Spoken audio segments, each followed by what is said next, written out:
Well, welcome to my monthly podcast series titled Becoming a Sage. My name is JannFreed, but you can call me Dr. Jann. In this series, I interview people to seek wisdom about living and leading a life on purpose. My passion is helping people find purpose and meaning in their lives on a daily basis for the rest of their lives, a concept I call Breadcrumb Legacy. I'm also on a mission to retire the word retirement. We are not retiring from life, but we're moving on to something else. And I believe it takes time and intentional thought to successfully move on to what's next in life. Today, I'm interviewing David Stewart.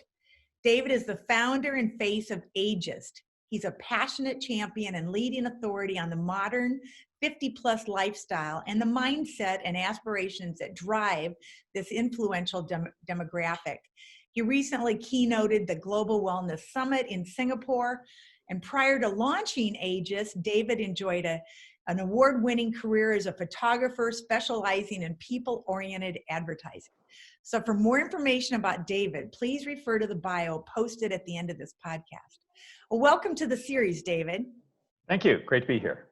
I learned about David from a virtual happy hour between him and Chip Conley, who's the founder of the Modern Elder Academy. And I discovered Chip from reading an Harvard Business Review article about the time he spent at Airbnb. And that was, he wrote the article, I think, before he started the Modern Elder Academy. And then I bought his book, Wisdom at Work. So I interviewed Chip last year. And so now I'm very excited to interview David today. And I subscribe to Ageist, his online website and media company. So, and the thing I noticed about Ageist is great photography. So great articles, but the articles have great photography. And I loved the one on Oaxaca because I've been there and I have a passion for Mexico. So I shared that with some of my friends. I forwarded that. So, well, great. Well, David, I've come up with some questions here and I'm very interested in what you have to say. So Sure. Before this pandemic, many people feared getting old. Even the thought of getting older and particularly looking older. Now we fear death. And death is a reality. It could be. So you've done a lot of work in this area. Tell us about fear and what we should do about it. Go towards it. Yeah, like lean in or, yeah. Pretty much. Yeah. I don't think that going towards like intentionally infecting yourself with COVID is a good idea. Right. But I think that, the idea that fear is a good thing. So my feeling about fear is it's a very useful, like if you don't have fear, who knows, you walk in front of a truck. So to me, what I have to do is I have to sort of make friends with my fear. Like I'm never going to eliminate my fear. My fear is with me all the time, but it's sort of like this other entity. It's like, it just kind of comes along with me. And so what I have to do is I just have to say, okay, little buddy, like this is going to be okay. And really the only thing my fear listens to is experience. Mm-hmm. So I have to prove to my fear that whatever the thing I'm afraid of is really nothing. And then fear can say, oh, okay, we're okay on that one. Here, let's go look at this other thing. You should be afraid of that, whatever it is. So generally my fears, my greatest fears are of the self-centered variety. So shame, failure. I mean, it's not the big stuff, like I have a healthy fear of keeping myself safe. Mm-hmm. But that's, that's a different sort of thing. These other ones, so the fear that like, I'm not going to be liked, like you won't like me. Maybe I'm going to fail on this podcast today. That's ridiculous. So, yeah. But these you have lots of experience, so I'm sure it's going to be great. But I still have a fear, right? Mm-hmm. But it's less than what it's been. So I hope I answered your question there on fear. No, that's good. That's good. Well, working remotely was happening before this social isolation was required. But now most people are working from home unless they're considered like essential workers. What does this tell us about the future of work? How do you see this affecting, as we go forward? That is a really interesting question. And I get asked this a lot, and truthfully, my thoughts on it change every couple of weeks, but I can tell you where I'm at now. Okay. Um, so I think that this is going to impact the kind of houses people buy. They're like, where do you live? Because the idea that you're going to probably spend part of your week working from home will probably be the case. It's not true for all businesses. So if you're in a very tactile, I don't know, you're in a motorcycle repair business, or you're in the fashion business, or you're something that requires you touching things, you'll be there probably more than other people. But I think that this is going to have a real impact on people's commutes. So I live in Los Angeles. Right. And, so most everybody, it's like an hour each way. So it's 2 hours of your day. That's going to be reevaluated. But I think on the flip side of that, Zoom is really weird. And, what we realize about Zoom is right now I see you from the shoulders up and I see you smiling, but there's a little bit of a delay.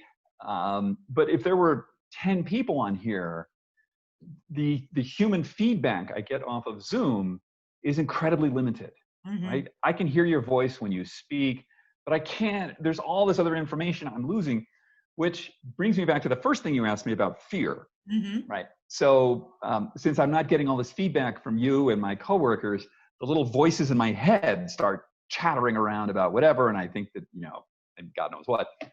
So I think these digital communication, Zoom, video calls are really great.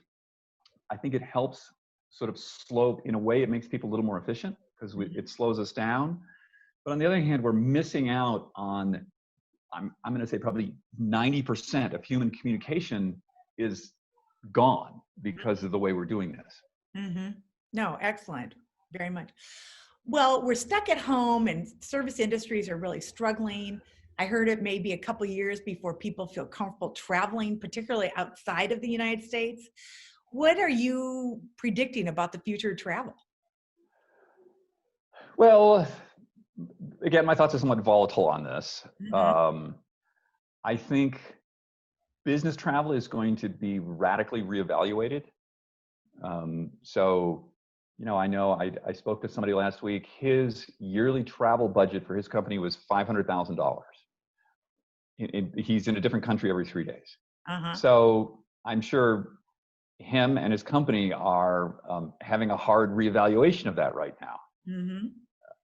Will people travel again? Yes, absolutely. I think that I was in New York City during 9/11. So the first plane came right over my building. Oh, wow. And I remember, you just don't forget something like that. And I think that what's going on, like with COVID now, people are not going to forget this. No. But like, would I have gotten on an airplane within the first couple months of that? No, I would not have. But, then there's the TSA and, you kind of adjust. I think that the sense of reaching out to seeing other places, especially like we've been in, everybody's world is compressed to like 1,000 square feet. So what happens when we get into a period of more relaxed time? I think people are going to travel. I think they're going to travel more intentionally. I think in the very near future, and I'm talking about the next year or two, travel will probably be within national boundaries. So I think there's going to be a lot more like, let's take the kids to Yellowstone than let's pack the family to the Maldives or something. But I think that'll come back. I think humans are, we're social animals. We're curious animals. We like to go out and see other things. I think it's going to be adjusted in some way. But I think it'll still be there. Yeah. Well, it's interesting you mentioned 9/11 because I was talking with someone just a couple weeks ago from New York City. I have a son who lives there, but it was somebody else. And they were saying how the big difference is in 9/11, people were encouraged to come together.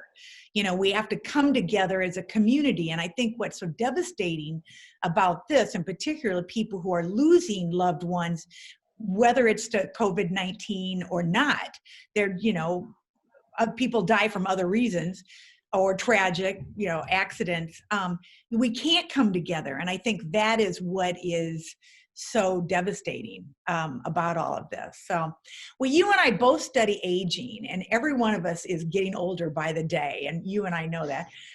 What do you see as the future for senior living communities, or are we not going to go to these communities as people have in the past? Well, I think that we need to be careful about generalizing. Mm-hmm. It's one of the great mistakes. I was on a big Zoom thing the other day for a senior living conference, and somebody said, well, your people are not the typical whatever. And I said, please define typical to me. And so I think we need to, as people get older, their needs and their values, their aspirations really dramatically diverge. There will be, I think there will always be people who want to, play golf and drink themselves to death. Like, Jimmy Buffett's thing, like, sold out like 10 times. So that's a certain kind of person. Uh-huh. And right on. If you want to do that, have at it. I do think that the idea of senior living, I think we also have to be careful about that, because there are medical imperatives where some people need help. Mm-hmm. I do think the idea of like-minded communities can be really appealing to people, because, as you were saying earlier, this sense of isolation. Mm-hmm. So that's like a big plus. I'm seeing more people intentionally creating intentional communities. So Mm-hmm. groups of people deciding to, like, oh, we're all going to live in this neighborhood. I think the senior living industry is, it's a very difficult place to be right now. So really, it's about keeping their people alive right now. Yes. Like for all of us, right? And I would say that, a lot of the people that we work with are doing an excellent job on that. To me, what really needs to change there is the bar for people like us is a lot higher. Mm-hmm. So for us, I tell the clients that I work with, it's like, how can you help your people become the best versions of themselves? Yes. Versus just, okay, they're alive and they've got food today and they can, play checkers or whatever. I think if you can create some kind of facility that's aimed around that, Mm-hmm. well, that's pretty appealing. Yeah, make me the best. I want the best version of David you can create. Let's do that. Yeah. That's super interesting to me. Yeah, no, that's really good. Well, as I mentioned in the introduction, I'm really into this legacy work. And when I say the word legacy, what story or impression comes to your mind? And how would you define legacy? Well, legacy is something I don't think about, truthfully. Okay. It's something I know Chip thinks about it, and last night, Alex was talking a lot about it. To me, there's so much more that I want to get done. I feel like I'm only, like a quarter of the way through the things that I want to get done. And I guess if you were to force me to a quarter and say, what do you want your legacy to be? I would say, he was helpful. Like, I learned something from him. He was a helpful fellow. Uh-huh. Yeah. Okay.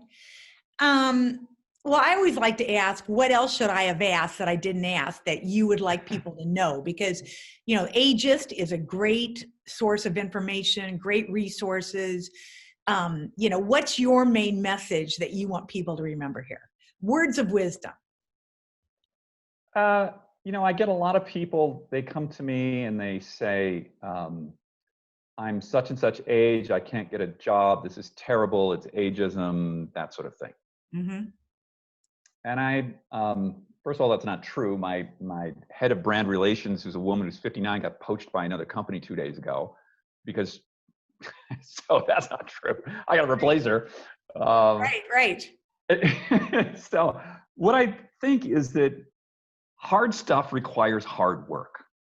And I tell people, like, you can't do anything about what other people think about your age. Like, you can't, in the same way, maybe some people don't like 61-year-old white guys. There's nothing I can do about that. But what I can control is my actions. What am I focusing on and what am I doing? How hard am I learning new things? Do I have the false belief that I do not have the capacity to do this? Look at that first. And we all have that. I had that. I still have that about a lot of things I feel I'm not capable of. It is not true. We can learn everything that I do today, I did not know 5 years ago. I was a photographer. I Oh, now run a media company. uh-huh. Everything digital, I had to learn. I'd never spoken in front of people. I'd never written anything. I'd never done anything like I do now. I had to learn all that. Back then, I thought I was incapable of that. That was false. That was a delusion. And I think before we start blaming what's going on out external to us, we need to take a little responsibility about where we're at and what our part of that is.